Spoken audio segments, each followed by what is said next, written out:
What's going on, everybody? Toby Wayne from Toby Wayne Studios. Today I thought I would showcase my plasti paste shell and the silicone glove mold that is inside of this plasti paste shell. And I also just happened to have the original sculpture that I had done that goes with this, so it kind of gives you a little bit more of a behind-the-scenes in-depth look at what goes on with the mold and with the plasti paste shell.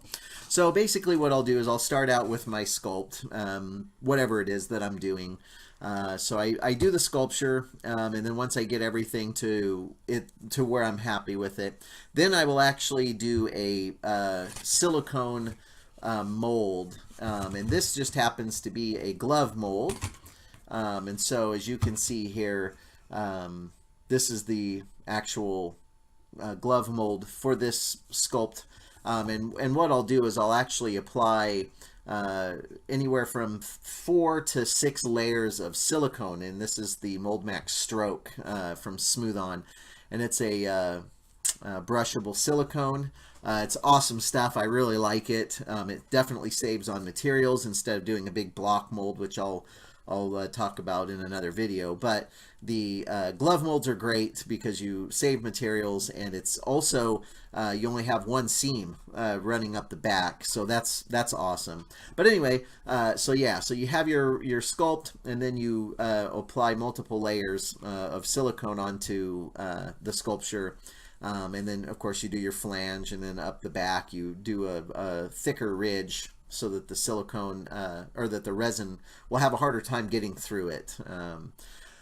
And so then once you have your sculpture done and your silicone mold has cured overnight, the next step is to actually build a clay wall that goes up and over the top, separating it. And then once that's done, then I'll actually mix up the plasti paste, and I'll apply the first half, which, as you can see, this is, you know, the first half here. And you'll sculpt in your key locks too in the clay, on the clay walls, and then that way the plasti paste has something to hang on to. So and then once this cures, then you just apply your second half. Make sure you Vaseline in between the layers, or this stuff will just adhere to itself, which is absolutely the most frustrating, one of the most frustrating things on the planet, because it is very, very difficult to get the two plasti paste shell sides apart if you do not have them Vaselined and also spray a release agent, is what I found. And also try to eliminate as many undercuts as possible. I had my Rhino bust, and it had a major undercut, and it took me hours to get that thing out. So anyway, yeah, so then once your plasti paste shell hardens, it sets up in 90 minutes, which is another great feature of the plasti paste.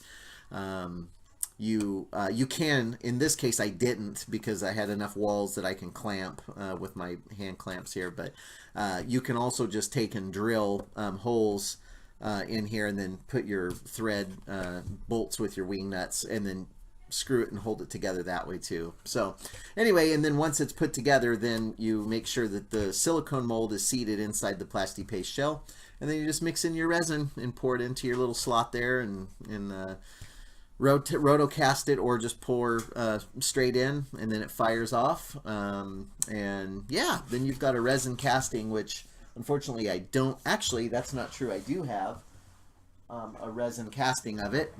This is what it turned out to be. So yeah, this is actually a hollow slush cast of this sculpt here. So yeah, so anyway, that's the plasti paste shell and the glove mold. Yeah, so pretty simple really when you understand the mechanics behind it. You do a handful of these, and everything seems to kind of fall into place, and it just gets easier to work with these materials, and you learn how they react, and when to do it and when not to. So anyway, thank you guys so much for checking this video out today. I appreciate it. Don't forget to check out TobyWayneStudios.com.